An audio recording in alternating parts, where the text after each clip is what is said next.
Would you lose a world driver's title in the name of fairness? Did this race rock your world?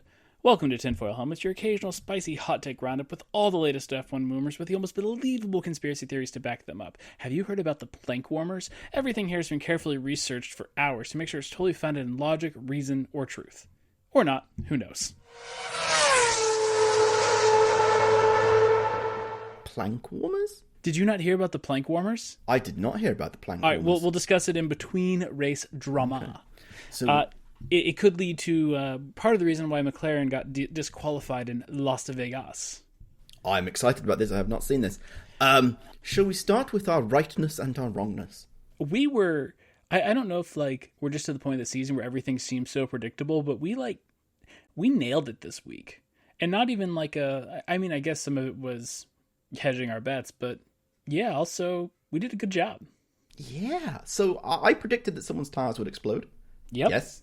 Liam's. Sorry? It was Liam Lawson's, right? At the very end of the race? Isaac Hadjas. Oh, it was Isaac? All the cars look the same. I will also take a small point that while his tyre did not explode, Carlos Sainz's plastic wrap on his tyre was almost the tyre exploding. And Lance had a puncture during the sprint race, didn't he? I think so, yes.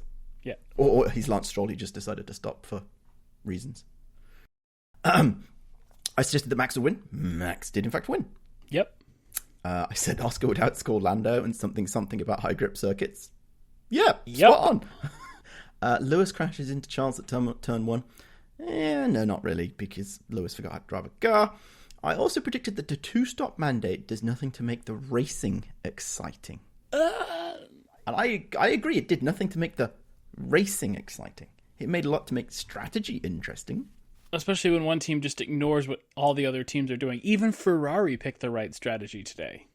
Did they pick it, or did it just happen to fall into their lap? Fair enough.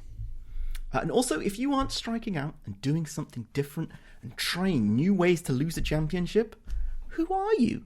Ferrari. Oh, yeah, good point. Yes, got it. I had McLaren continue to crumble. Absolutely true. Perfect. This is definitely... If Max wins this title, this will be snatching defeat from the jaws of victory. It should be noted that the team principal of McLaren spent a long time at Ferrari. And McLaren are behaving exactly like Ferrari did. There's some stuff that I want to talk about with McLaren. Maybe we'll do it at the very end. Okay. I'll put it on the list. You continued to believe that Max would climb. He did. He did. It looked a little touch and go after the sprint, but then, it was a case of, I like the Max of course I'm going to be aggressive in turn 1, because if I'm not, that's the championship. It's all on the line. Yeah. You suggested that Ferrari would have some more woes. They did. It was not good. It was worse than I could possibly have guessed. And we were surprised by it being a sprint. Yeah, it even got me this time around. I don't like sprints.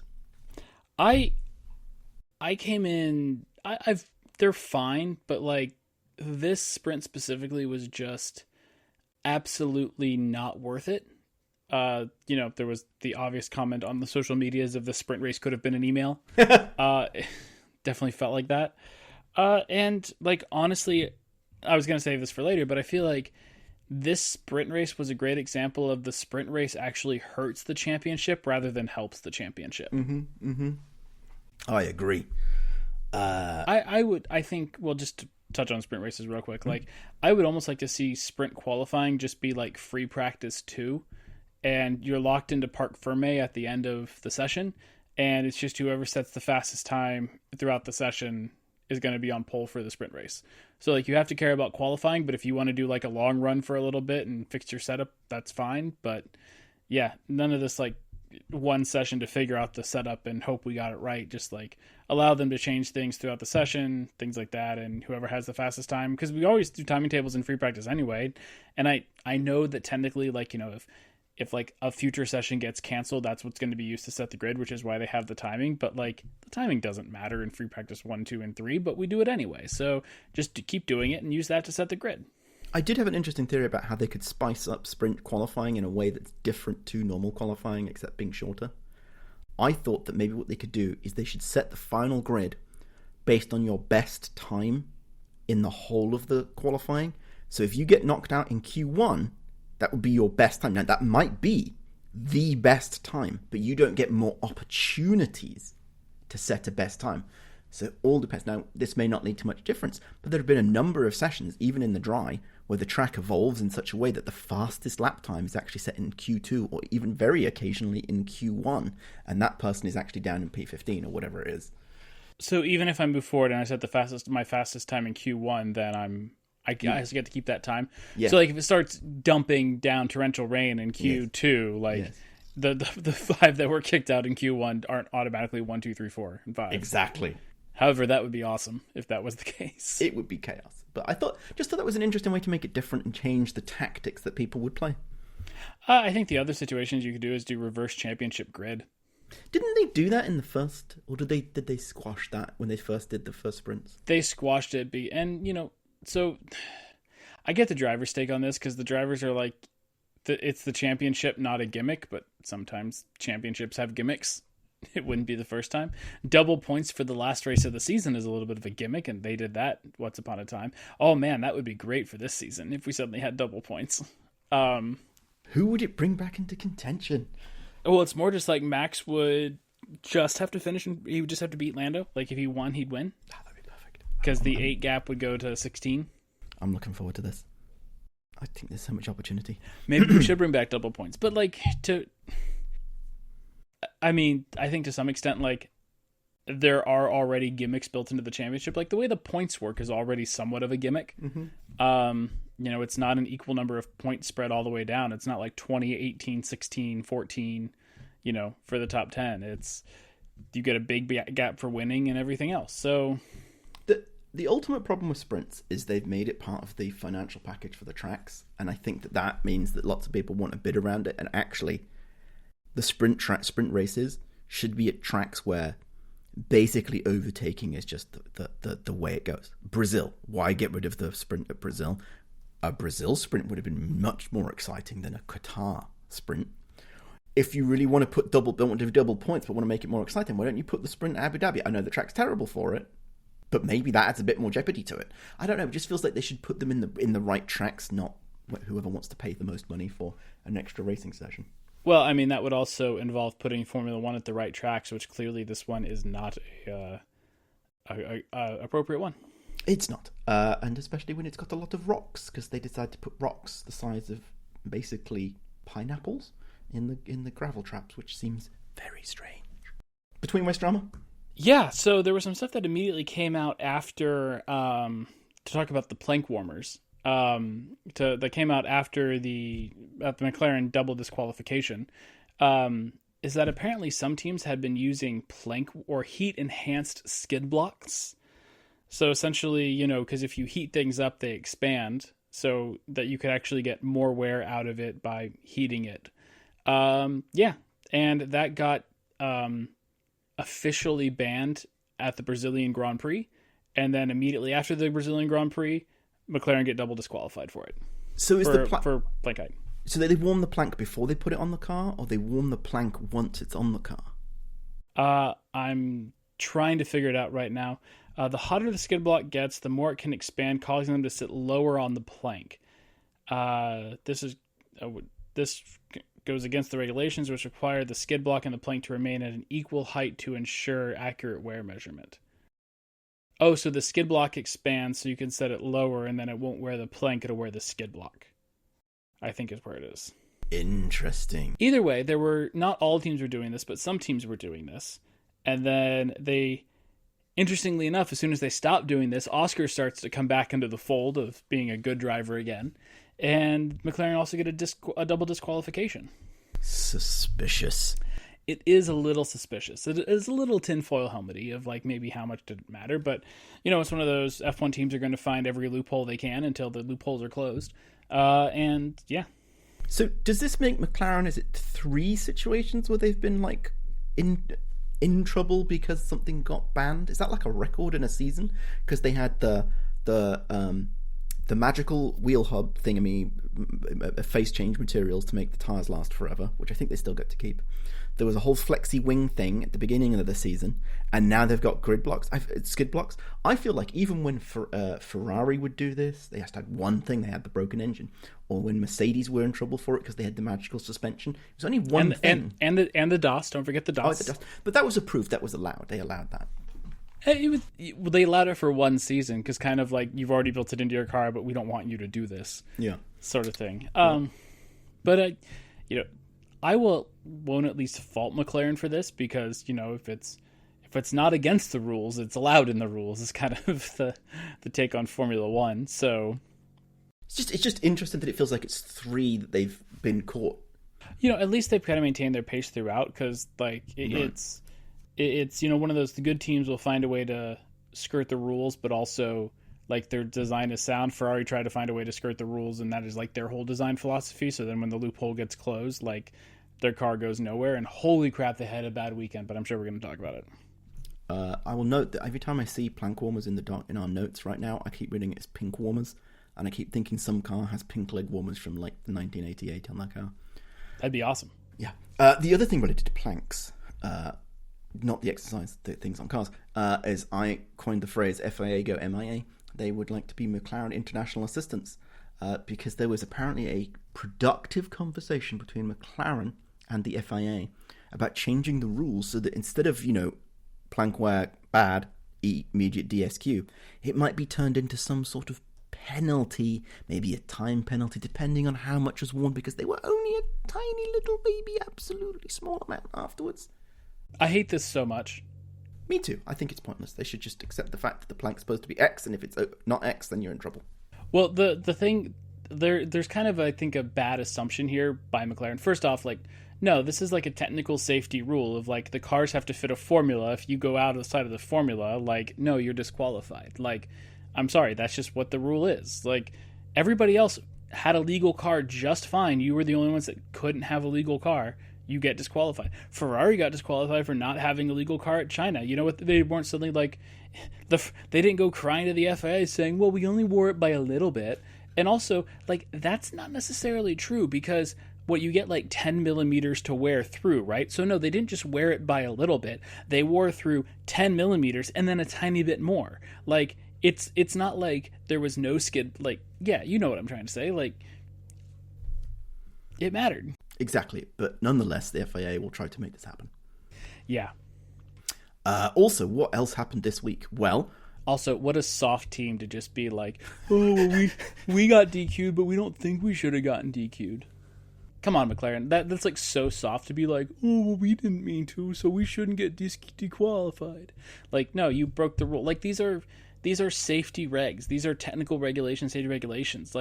Also, how would that work? Because if you start giving 5 seconds away for every point or tenth of a millimeter skid wear, half the grid's just going to get a 5-second penalty for trying to run with no margin of error.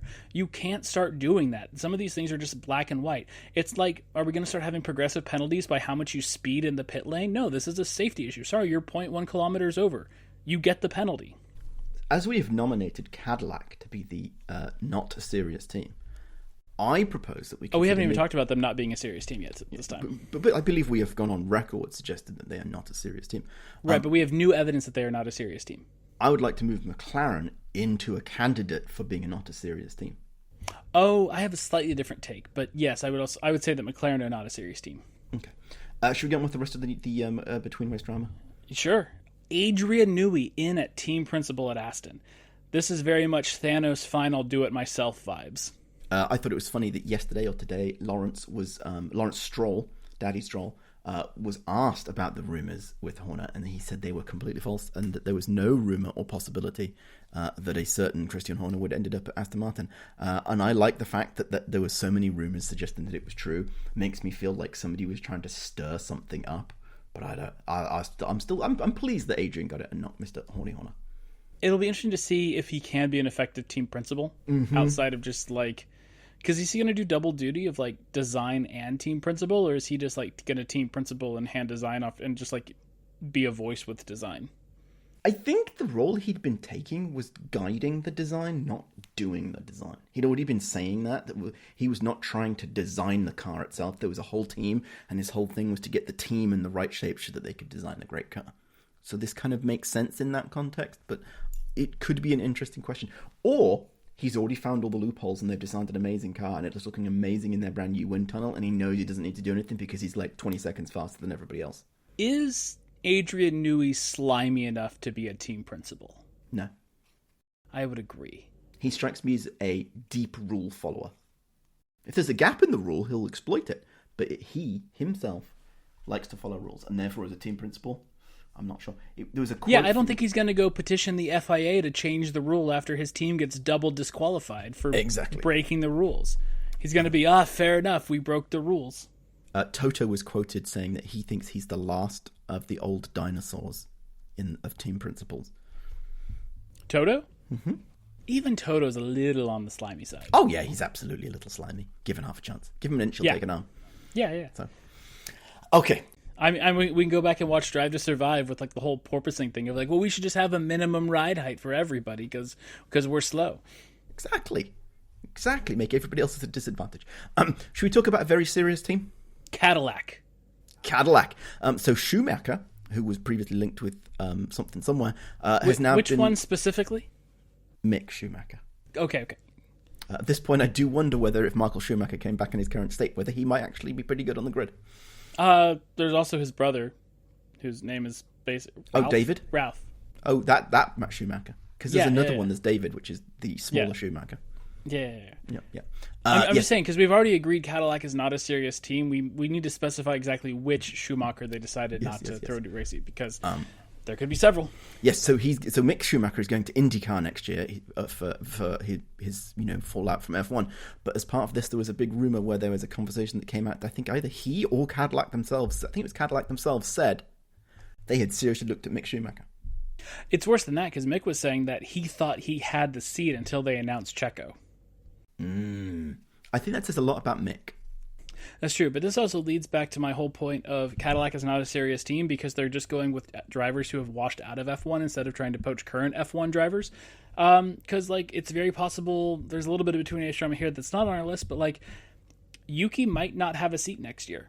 This would not surprise me, and it is interesting to note that as of today, he has now reached his highest point scoring in any season so far.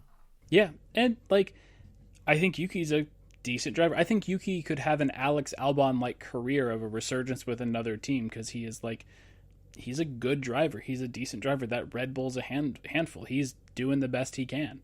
And also, everybody likes Yuki. Could you imagine Yuki and Valtteri together? That would be a fun team pairing. That could be a fun team. They could meme their way to new heights while the car is at the back of the grid because it's not a serious team. If you're not going to be a serious team, you might as well lean into not being a serious team and be the dream meme team. Dream meme team, I love that. They can be what we hoped Lando and Danny Rick would be, but they didn't achieve it. It's true. What else happened? Oh, and the last bit of news is Kalle Rovanperä, who was the rallying two-time world champion, who had a slim outside chance of getting a third-time champion right before he quits to go to Super Formula. Did not. He got a puncture, and so he ended up 5th place, which means he didn't get it. But the other guy, who's Sebastian Ogier, got his 9th title in rallying, but he will not be retiring and going into Formula 1. Fair enough. Okay. Should we move on to our occasional segment that is coming back this week of Does Lance Stroll still have a job? Yes. Does Lance Stroll still have a job? He does, sadly, but he went home early. Do we have actual confirmation of who the McLaren drivers are for next season? Not McLaren, Aston. As always, not really. But I think we have confirmation that Fernando is driving, but we've not had any affirmation that Stroll is driving. But everybody assumes that why would he lose his seat? Because Adrian Newey runs the team now. I don't know why Fernando still has a seat. I think that after you saw him spin today and pick it up like Max picks it up, he still has it. But he won't after 9 months because apparently he's about to have a kid and he will brake on the way into the corner because he's got a family at home at that point. Yeah. Oh, yeah, that was a teammate drama. Apparently, Fernando is going to have a kid. Yeah, I'm looking forward to seeing what that kid does in 15 years' time when it starts to get world championships. Can you imagine if you applied Fernando's level of skill to teaching a child in the same way that Jos Verstappen applied his level of Formula One skill, and we got Max. Can you imagine how good a Fernando child could be? Well, that implies that Fernando knows how to teach and not just burn bridges. Very true. But, you know, he's a team player when he wants to be, when it benefits him. Shall we move on to the sprint? Sprint recap? Must we? I napped a lot, let's just say that much. It was a good first half lap. What happened in the first half of the lap? Well, Max got past Yuki and battled up to the top 3, and then... Max got past Yuki? I think you mean Yuki moved out of the way in a desperate hope to save his seat. It was very well done, though. It was very subtle. So where did Max finish in the end? 4, I think. No, 3. 3? Okay. 3. I've totally forgotten. See, it was completely forgettable. Now we should go look up where it is. I think the only other noteworthy thing in the sprint, not even the race, but the sprint qualifying, was Lando almost whiffed his Q2 lap and nearly got kicked out in Q2 until he put in a banker lap right at the very end. Yeah. Which I think is a story for Lando's whole weekend, really. Sprint classification: Oscar, Russell, Lando, Max. Oh, Max was fourth? Yeah. George was second. Really? Yep. Oh, well. Yuki was fifth. Kimi was sixth. Kimi and Yuki got a penalty for track limits, and it didn't affect their race. Okay. Race recap? Let's talk about it. So first of all, qualification was basically the same, including Lando whiffing it. And then proof in the pudding, Lewis can't be asked, and so he ends up qualifying, I think, in the same position as he qualified last week. I'll go into the sprint. Did you see Lewis's post-sprint interview? I don't think so, but so pretty sad. sure. Yeah, he was like, "It's a car, great." Well, there's also been a lot of Lewis interviews, kind of. I think it was after Vegas where it was "Are you looking forward to the end of the season or next season?" He's like, "I'm not looking forward to next season. I just want the season to be over." I think I sent you the joke of did Ferrari spend $400 million just to break the soul of somebody who broke their soul, not allowing their drivers to get World Drivers' Champions for 5 years? You know, some people have very specific needs in their life, and destroying people, and even if it cost them $400 million, good for them. Yeah, it does seem like that's what they were trying to do. Oh man, it was just so bad. Yeah. Anyway, the race was a complete snooze fest, which ended up being a strategy race, really, because of the 25-lap limit. And I feel you might have feelings about the strategy that was played out in this race. Yeah, I have a lot of feelings about it, and a lot of questions. Yeah, I think it's one of those, the safety car happened at just the right time, and even more so than normally. Because this was we can all ditch the tires now, but then it was going to get really interesting on lap 32 because everybody was going to have to pit again because it was exactly 50 laps to go, and everybody's going to have to do 2 25-lap stints. So it's okay, well, lap 32 is going to be really interesting because lap 7 became really interesting. And the only team that decided they didn't want to pit on lap 7 was McLaren. So did you hear the suggestion on the broadcast about why that kind of happened? Yes, but I think the broadcast was wrong. Okay. The broadcast was suggesting that this happened because the safety car picked them up at just the wrong moment, and so in fact it got out real quick and was right in front of them. They could have pit on the next lap after everybody. Right, that may have been their plan. No, that wasn't their plan. Okay. I don't think that was their plan. I think the plan is, and we can talk about this, is because if you're McLaren, who do you pit? Oscar. Then now, and because that definitely seemed to be the right strategy. But by pitting Oscar, you would have ruined Lando's championship for this weekend. Well, Lando should have qualified in front of Oscar then, shouldn't he? He should have, but it's one of those. I think this is one of those. McLaren are trying so hard to be impartial. They're losing the championship. They've looped right back around from trying to be impartial and have looked back around to being partial again.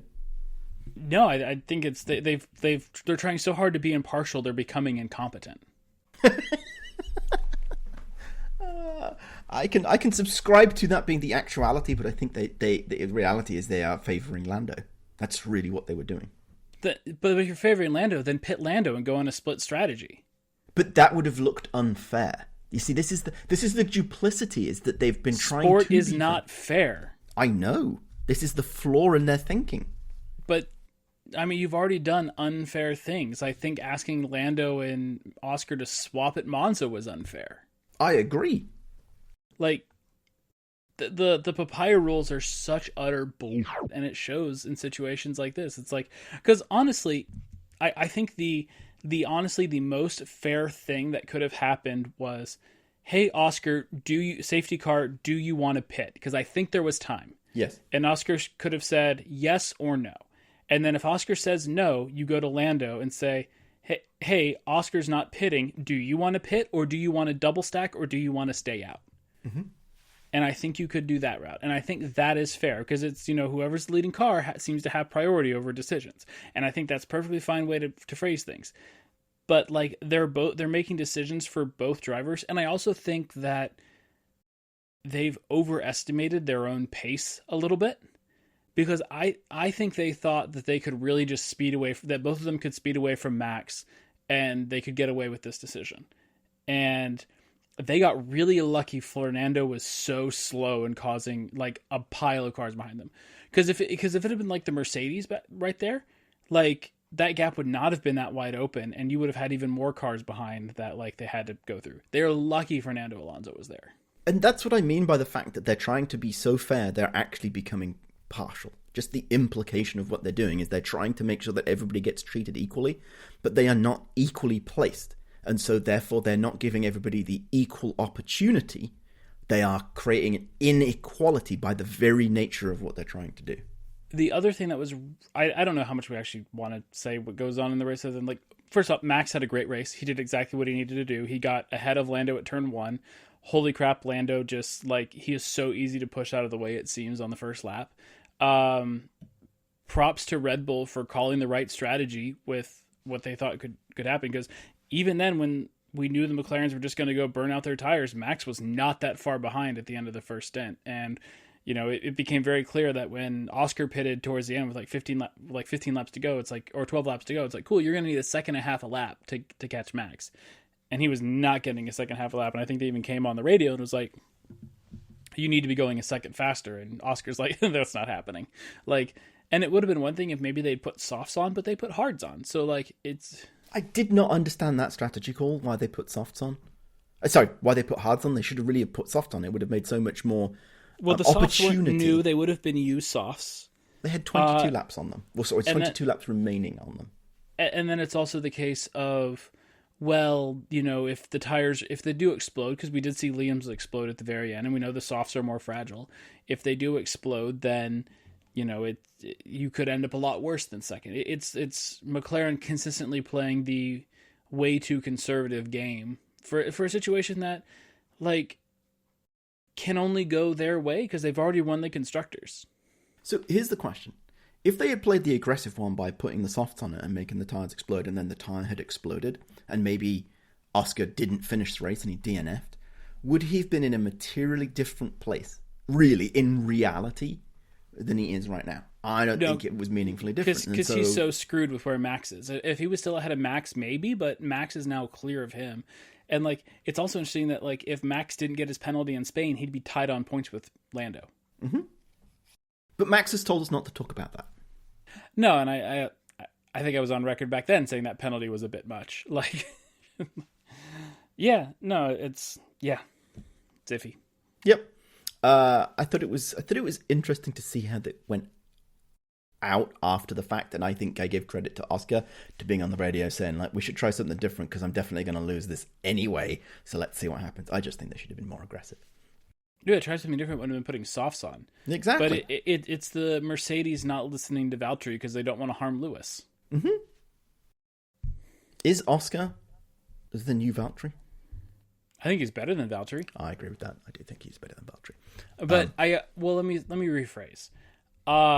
I think the gap to Oscar and Lando is so much closer, if not inverted, than the gap to Lewis and Valtteri. Okay. Valtteri, and I love Valtteri. He got lucked into the Mercedes seat when Nico retired. If Nico doesn't retire, Valtteri is not in that Mercedes. Valtteri does not have the wins he had. Valtteri might even be in Cadillac if Nico doesn't retire. Am I wrong? No, you're not wrong. Like it's one of those. Jenson Button wins the championship because he's in the Brawn at the right time, and the Brawn got really lucky with how everything played out, despite it looking like that was going to be the most unluckiest season ever. Yes. Like, sometimes you just need a little bit of luck to become a great or a household F1 driver name. That's what Lando needs next week. A little bit of luck. So this was all fine and dandy, and it was looking very exciting at the end because it meant that Lando was going to be in 4th, which was below the position that he needed to be able to successfully pull off 5th. A third. Was it 5th? He was looking to be in 5th because it would have been a 10-point gap at the end between Max and Lando. Now it's 12 points because he came past Kimi. Because Kimi did rookie things. I'm not going to say that Kimi pulled out of the way and let Lando through because if you watch the replay back, he clearly just bottled it and Lando took advantage. I have not seen the onboard. I've only seen the clip where they cut to it and Lando is basically already going down the inside of him. Yeah, he screwed up like one corner in a series. I forget exactly what corner number it is. And then that compromised him for another corner, and he was on like some dust, and then he just went sliding. He didn't do a field pirouette, but he lost all sorts of speed, and Lando was just like, thank you, yoink. But also, that McLaren was so freaking slow on the straights chasing down Antonelli. It was so bad. It was so bad. Well, except when Oscar was driving it, and Oscar comes down behind him and gets past him on the second attempt, and it's totally fine. Per your point that you have made a number of times in the past, Lando only overtakes when the car is faster. Yep. But in Oscar, in this case, the car was not necessarily that much faster, and he still pulled it off. Yeah. Okay. Should we move on to driver of the day? Yeah, we can talk more about McLaren being terrible later. Yes. My driver of the day is Mr. Carlos Sainz, because I think he did a great job and pulled it off to get in 3rd. Senior or junior? I guess junior. Junior.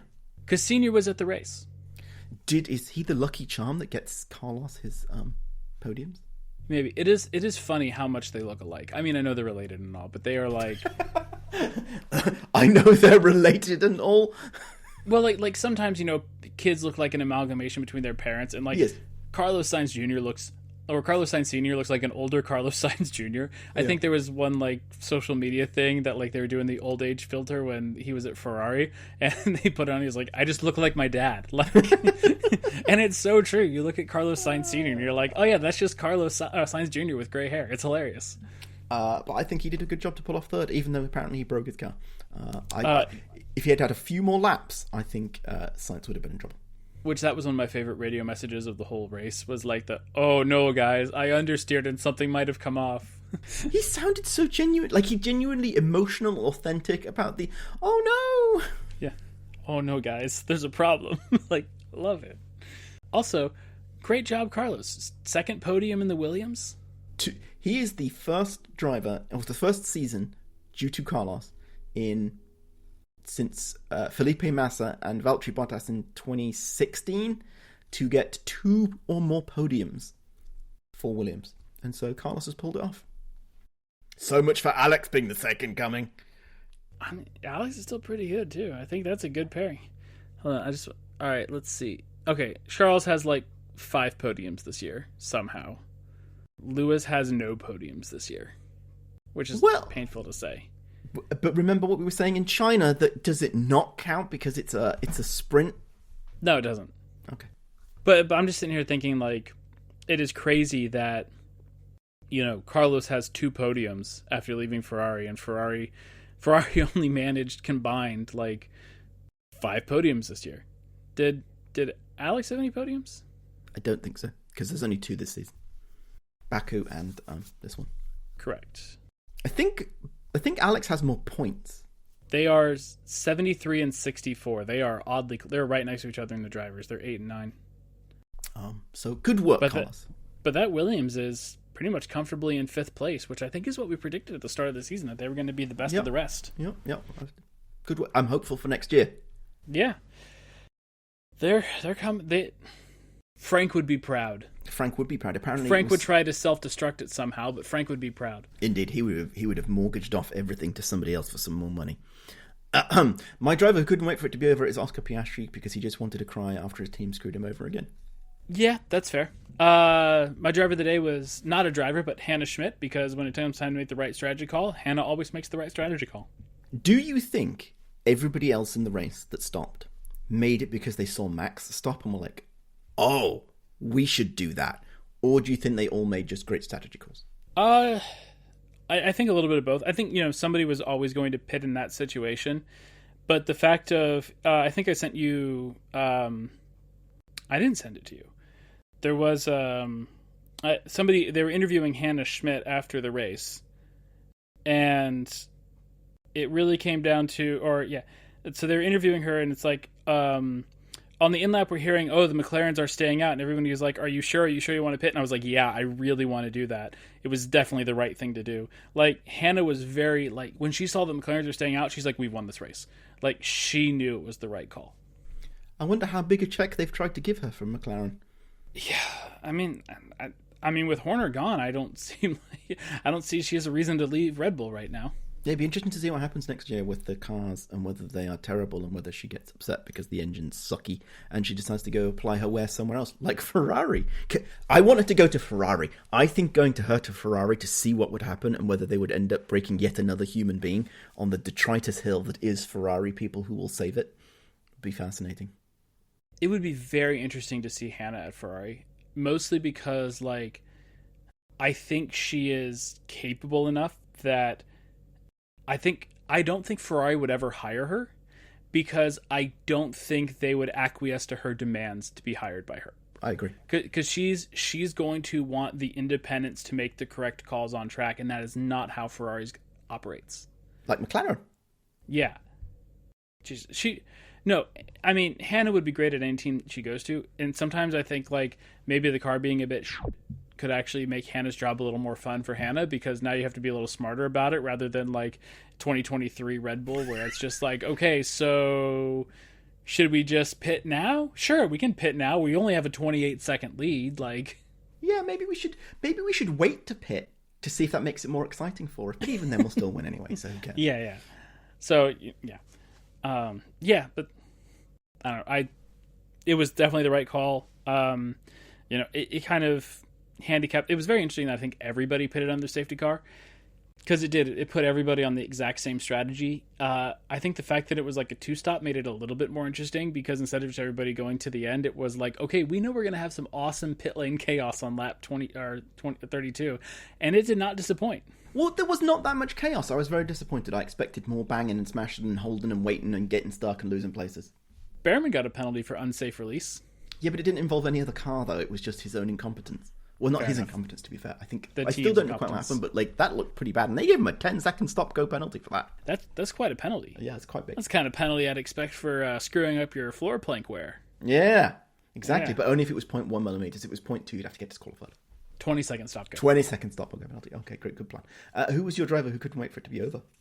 Carlos Sainz, because he wanted that podium and he got his podium. Yeah, he was so There was close. actually the Williams social was even like on lap, like they posted something like I'm lap 56 of 57. It's like, can this just be over, please? Legitimate one then. There we go. Which team debrief would you like to be in? Or maybe you want to be with the stewards? It's got to be McLaren. The crazy thing with McLaren was, like, normally Stella and Brown are like willing to talk to the media like at the podium immediately after the race. They went back to the garage to get their story straight before they talked to the media on this one. What was the quote that you sent me from the threads where they had an interview from Stella who admitted that he did it entirely to screw it up? Andrea Stella admitted they decided not to pit either car out of fairness to Lando, avoiding a potential disadvantage by double stacking. I would like to return to my point earlier in this podcast where I said that they were trying to be so fair that they became unfair. And that sentence says it. They wanted to be, fairer to Lando. Yeah. Fairer to Lando. Not fairer to both drivers. Fairer to Lando. They are saying publicly and admitting that they are putting the finger on the scales to make sure that Lando wins it. I wonder if they even want to win the driver title. Why would you not want to win the driver's title? All right, like, here's the really weird thing about Formula One. A driver's title really gets a team nothing, except having to pay a driver more money. It's a business strategy decision. Sabotage your drivers so that they don't get the right champion. At this point, one of them's getting the... You're right, isn't it? Because Max is still in there. If Max had screwed up earlier in the season, this wouldn't be such a problem. They could have done the right thing. Right. But, like, the team prize money is paid out on constructor standings. You know, so really you just need to maximize where you are in the constructor standings. Red Bull cares more about the driver standings than the constructor standings because they're at the heart a marketing company and drivers are easier to market than teams. I don't think McLaren actually want to win the driver's title. I like your spicy take. That's a good spicy take. Yeah, and because like every decision they make is about like trying to seem fair or something like that in a weird way. And the reality of the situation is I think the better solution for them would have been like, if they did want to win the driver's title, is it's an internal race until the summer break, and then we prioritize whoever is ahead after the summer break. Yep. And then Lando and Oscar don't flip in Monza. Yep. It's that easy. And here's the thing. Saying that you prioritize another driver doesn't mean you have to disadvantage the driver. If the driver's having a bad weekend, you don't ask the other one to stop on track to let the other one pass. Like McLaren would, in fairness. True, and I'm pretty sure they did. This is a great spice. I love the fact that it's a business choice by Zach Brown who wants to maximize the amount of money that he makes. Love it. Okay, so McLaren. And the question is what do you do when Mark Webber walks in? Do you send him back out again? No, Mark, it's all fine, for sure. So we should talk about the championship. Lando's on 408. Max is on 396. Oscar's on 392. It's a three-way title battle going into Abu Dhabi. The number of combinations where this does or doesn't happen for somebody and somebody else is actually quite complicated at this point. I do believe Lando has the cleanest, straightest path. He has to be third or higher. Yep. If Lando's third or higher, it wins. Max has the next easiest path because he just has to beat Lando by 12 points. Which is still, I think, actually, I mean, that's quite a lot of effort, but not out of possibility. If it wasn't for Kimi, it would be a whole lot more interesting. If Kimi didn't go wide and kept Lando behind, because then if Max won and Lando was third, Max would win, especially on cutback. They're also currently all equal on wins. They all have 7 wins across the season. So if any of them, if they end up tied on points if they ended up tied on points and one of them wins, that's the countback. If whoever won the last race wins. You know, Lando has a bunch more seconds compared to everybody else. So if like they get in a countback situation where, you know, because like wins. Russell wins and like Max comes second and Lando comes, I don't know, sixth, wherever he needs to be for this to happen, for them to be tied on points. Like Lando would win on countback. I'm still rooting for Max. Max is gonna win it. It's gonna be amazing. The craziest scenario in all of this is, and like going into the papaya rolls and everything else, you're in the last stint at Abu Dhabi. Max is leading. Some other driver, probably like a George Russell, is in second. Oscar's in third. Lando's in fourth. Do you ask Oscar and Lando to swap places? Yes, but here's the question. If you're Oscar, what do you do?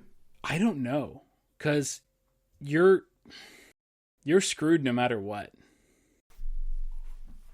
I think the right thing for Oscar to do is to not let Lando pass. Based on everything we've seen this season with papaya rules and everything else and driver favoritism and all, the thing is, no. I agree. I 100% agree. But if he's the good teammate and he does the right thing, it's let Lando pass. And Oscar will be driving around the track, you know, you can imagine the movie ending and it's going to be like just nothing but engine noise.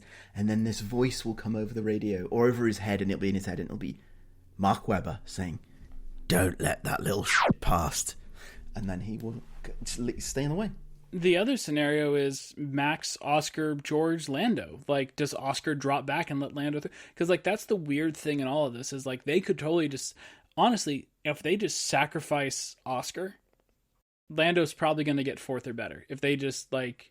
If Oscar has a bad weekend and can't show up and doesn't have the pace, it's Lando's championship. Well, that's the real question. If Oscar is out of contention from winning the championship, like just because of where he is on the track, like naturally, and Lando is behind him in such a position that if Lando was to get through, it would mean that Lando would win. I do think that's a legitimate place to call up and say, like, Oscar, you're not going to win it. Like, you can't win this from where you are unless you have two choices. go forward a lot quicker or let Lando through. The problem is they'll do this on lap 3 and be like, we need to let Lando through because blah, blah, blah, blah, blah, blah, blah. And that would be soul-crushing. I think it would also just in some sense like spoil this whole championship if it comes down to a team order in the last stint at Abu Dhabi. Like, well, remember, as chaotic as 2021 Abu Dhabi was, like, it was still somewhat settled between teams on track. Mm-hmm. And I understand the race director like wanting a really good championship to finish under green flag conditions, not yellow flag conditions. Yeah, but it was Toto's fault for not calling the car in. I 100% agree, and I don't think that's talked about enough because Red Bull was always going to pit because they lose nothing by not pitting, and there was no guarantee that race was going to finish under yellow. I think they would have pitted him anyway because they didn't want to leave him out and just let Lewis come right past if it went to green. Exactly, like what happened to Lewis could have happened to Max. Yeah, but the real thing is, because they were always going to pit him. Yeah, but here's the thing. You have made the statement that every Formula One world champion has at least one bullshit championship. This is the scenario by which Lando becomes a molten world championship because his first one is just a bullshit one. Which reminds me, and I know we've discussed this before, is Jensen Button's championship a bullshit championship? Depends how much you like Jensen Button. Yeah, he's fine. I think you can argue. I think you can argue that it was. I mean, in some sense, it was. It wasn't because Braun just absolutely nailed it. But it was also a season where Braun could not develop the car because they had no money and they had no sponsors. And they limped their way to a championship. Great job limping their way to a championship, but they limped their way to a championship. Because if you look at the back half of the 2009 season, it was not Braun's race. It was like, I think when Jensen won the title, he finished like 6th or something in Brazil. Like, not great. Like, but they did enough. The real thing is, Jensen Button won because Barrichello wasn't good enough. There's also that, but like, I mean, if Barrichello was better to a point where like where now we're just talking about like, is Rubens' championship a bullshit championship? Rubens doesn't have a championship. No, but my point is if Rubens was just better, he would have won. Jensen would have come second. Then, Indeed. And then instead of talking about is Jensen's championship bullshit, we would have been talking about if Rubens' championship is bullshit. And then we wouldn't probably have Jensen on Sky with Danica hating being with Danica the entire time, and that's so much more fun. So sorry, Rubens. Positive. We can say it was a bullshit championship, but it was a positive championship because of all that came after. It was a great story. Yes. That like, but like it was the fact that like Braun couldn't ever really back it up, even when it became Mercedes, because Ross was still leading it for like the next couple of years, they really could never back up what they did in 2009. Mm-hmm. That is like the one thing of like, yeah, it's kind of a bullshit championship, but at the end of the day, they got the regs perfectly right and they won it, and that's how you do things. By winning it. Yeah, there are more bullshit championships than Jensen Buttons. I'll just say that. Oh, for sure. Spicy takes and rumors. We've done most of these. I still think sprint races ruin the championship. Have we talked at all about this? You did mention it earlier, but you didn't go into detail. Yeah, so like the thing about this is I think that the cars get compromised getting set up in one practice session and then immediately going into a Parc Fermé condition, where I don't think the Qatar sprint race was ever going to be exciting.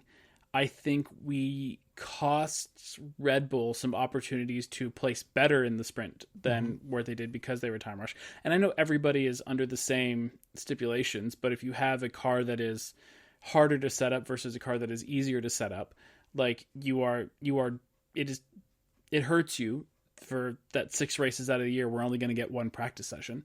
I think it would be nice if they had a second practice session, or just at the end of free practice 2, whoever has the fastest time is on pole for the sprint race, and you're in Parc Fermé from the end of free practice 2 until the end of the sprint race. So if you want to change your setup throughout, so like even then, if you want to put on like a really fast setup, set a fast time, and then change it for the sprint race, sure, that's fine. You can do that. Like, just you're in Parc Fermé at the end of FP2, and whatever the times are, the times are. If you want to wear your plank through the sprint race because you know it'll last long, and then change your setup so that the real race is okay and you don't damage your plank, have at it. Yeah. And have we had a sprint race that was actually exciting? Yes. There was one this year and I can't remember when it was, but we were like, oh my god, sprint races can be fun. Was it Austin? No, there wasn't a sprint in Austin. I think it was when it was raining. No, Austin had a sprint. Did it? I think it did. Because remember Lando and Oscar banged into each other. Oh, they did. They did come together. That's right. Yeah. But I still don't think that wasn't great because the McLarens came into each other and then... I do think you are right that it was a wet one. And I can't remember where it was. But it's just to the point of like sprint races aren't...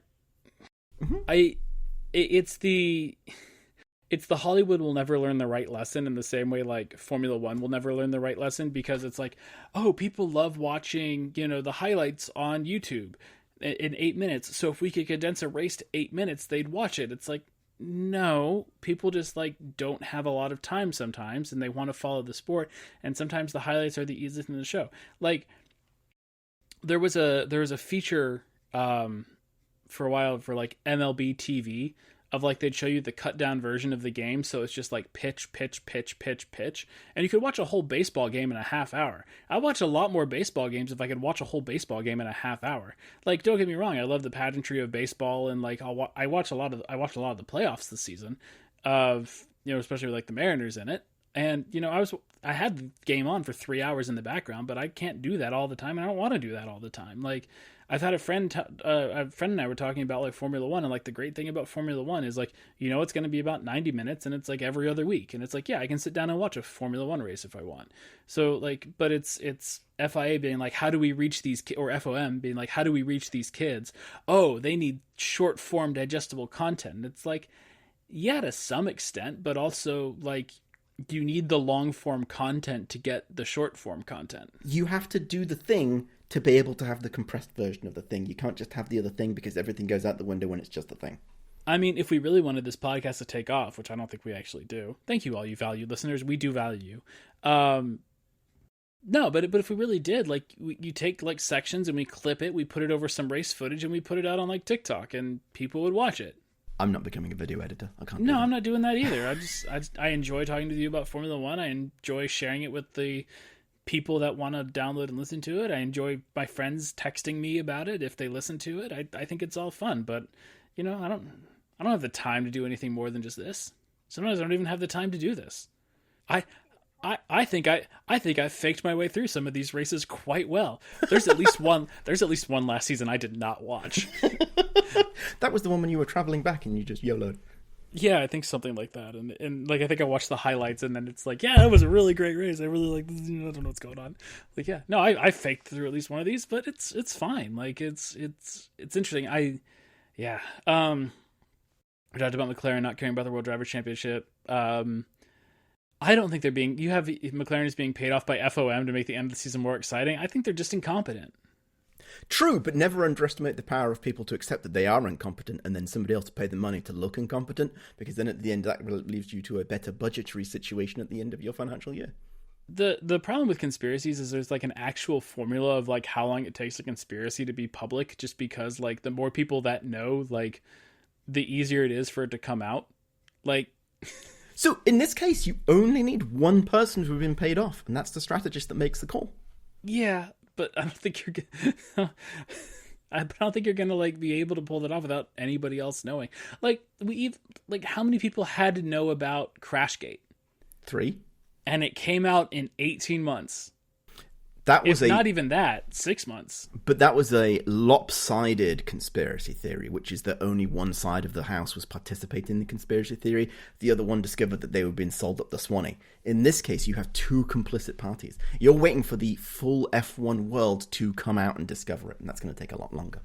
Sure, but it's like, but if you start to make these sort of bribes, which that's what they would be, it's like then all you need is, hey, I'm going to leave or unless you pay me more, I'm going to leave this job. And suddenly it's like, oh, let's see, your list of who's the highest paid people in the team that are outside of the budget cap is like the CEO, the 2 drivers, and random strategist number 5. Like, I just love the way, strategist number 5. Sure, yeah, but it's like, how come this person is paid more than their boss? Like, it's these sorts of things are just gonna come out. Like, it's not worth it. And I think the the sad part about, as much as I love a good conspiracy theory, it's always that the easiest answer is usually the correct answer. Occam's And razor. it's like, yeah, and it's no, McLaren are just, they're trying so hard to not play favorites, they're incompetent. And I think that is a great example of why they're not a serious team. Yeah, I mean, I think they do a better job at least of like trying to win races than like they have in the past. Like when we were talking about last year, because last year the whole thing was like they're not used to winning races, so they don't know how to win races, and that's why Max is going to win the championship. This year it's they know how to win races, but they don't know how to handle two good drivers winning a championship. So they're in an effort to not prioritize one of them, they end up like hurting both of them. Max should not be in this championship with how terrible that Red Bull was for like most of the season. And they keep making error after error that allows Max to climb back in. This is not going to, if Max wins this title, it'll kind of be like, it's a whole different kind of bullshit title because it's like, it's a title that like only Max could win because Max is so good at just driving a car around and outperforming a car that like he doesn't need to pass anybody on track. He just needs to wait until he goes spinning off and then go right past them because he can push them harder than they can drive. Like today going around Lando was the perfect example. Cool, I'm just going to put here, you can ruin our championship or not. Like, and he was through. It was done. It was perfect. This track sucks and shouldn't be on the calendar. Should we talk about another track that shouldn't be on the calendar because it's kind of lame and boring?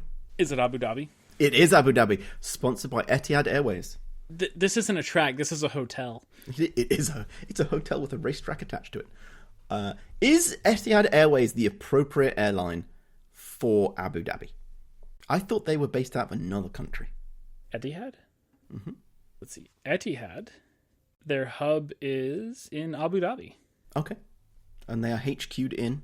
Abu Dhabi. Okay, so that's appropriate. They are straight up... Yeah, Etihad is straight Abu Dhabi. Okay, for some reason I thought they were from some other country. Anyway. Okay. You should have been like Emirates or something. Maybe I'm getting confused with that. Maybe that's the one I'm getting confused with. Who's out of Dubai? Right. Why are there so many large airlines out of the Middle East? Oil money? Yeah, fair point. You got to do something with that money at some point. Maybe they should buy a Formula One track. Wait, they already did that. It's the second biggest hub. Yeah, Emirates is... Yeah, oh, yeah, I guess Emirates and Etihad are both UAE-based airlines. Interesting. So my predictions for Formula One Etihad Abu Dhabi Grand Prix 2025 is that Max will win the title, Lando completely screws up the weekend as he bottles under the pressure, and Oscar is exemplary, but is screwed by a bad pit stop that takes 3.8 seconds. I'll say that Max wins the race. I think Lando's going to win the title. And Ferrari actually won't be sad because there's the Ferrari world at Abu Dhabi, and you can't be sad if you're like on a Ferrari roller coaster. Based on the commentary about driving that car, why are the drivers sad every weekend? Because basically driving that car is like a roller coaster. It's so bad. Yep. But at least we are fully excited about what that means for 2026. We're going to see a whole new bunch of cars with super moving parts like a transformer. So, I guess we can save it for next time. Do we have any final thoughts on... We should start gathering our final thoughts on the ground effect era of cars. That's a great question. We should do the exit interview, as people call it, for the ground effect cars. I mean, I'll just say my kind of one sentence thought to kind of tease the episode. It has been an absolute failure. I will agree that its aims have not been reached. Yeah. For what it set out to do, I think the ground effect cars have been a miserable failure. And it is shown just by how quickly we have gone from, oh, we're so excited about ground effect cars to now active aero cars without ground effect. They made the mistake that everybody else has made with computers and technology over the past 10 years. That they have chosen to optimize for maximization of something. And every time they have done that, they have lost something earthy and human and organic about whatever is the thing that you're trying to optimize. You know, we're coming up once again on the anniversary, because it happened at Abu Dhabi, of the greatest question ever asked in a Formula One press conference. Mm-hmm. And I'm always really sad that anytime they bring it up, they never show what the answer is, because it's actually a really good question. What was the answer? I don't know. I've never seen the answer, because everybody always just jokes about the question, because it's such a wonderfully long-winded question. But it's a really good question. Mm-hmm. What do you think the future of the technical development should be of the cars? Like, do you want more computers or kind of like less computers sort of stuff? It's a great question. And the mistake that everybody made is that they thought they were talking about the computers in the cars. Yeah. And that's not what, and the reality is, everybody's like, oh, we shouldn't put computers in cars because then it'll be like monkeys driving it around. Turns out, putting the computers outside the car might have been the worst mistake they made. Yeah, I mean, they try to limit CFD and stuff. We can talk about it more in like the Exit podcast for sure, but I think some of it's, especially if it's like a, win on Sunday, sell on Monday, you're going to have some sort of smart driving technology. But then in that case, like, we already limit this and there's no traction control and there's no ABS. If you truly wanted to have like the smartest sensors or the smartest cars racing, then you'd allow in traction control and ABS. This is why there are more sponsors from technology companies than there are from car companies. Yeah, I mean, however, I will say that Honda has recently come out with a new Prelude that is a hybrid of sorts, and it definitely looks like, they've understood something from their engine efforts in Formula One to put this car together. I have a lot of feelings about that car. We should save that for that episode. My wife loves that car because does she have it, the new Prelude? No, she doesn't, because we have a kid and you can't put a car seat in the back of a Prelude. Because it's a 3-door, right? It's a 2-door. Might be a 3-door. It's a 3-door because it's got a hatch at the back. Yeah, that's not a door, that's a hatch. What makes a door a door? Tune in next time for your understanding of how to be a metaphorical analysis podcast. Anyway, we're waiting for your feedback. Write in at feedback@tinfoilhelmets. If I have a Civic sedan and I fold down the back seat, is the trunk or boot now a door? Yes. That's insane. Let us know your conspiracy feedback and wants, and tell your friends to like, listen, rate, and subscribe to Tinfoil Helmets.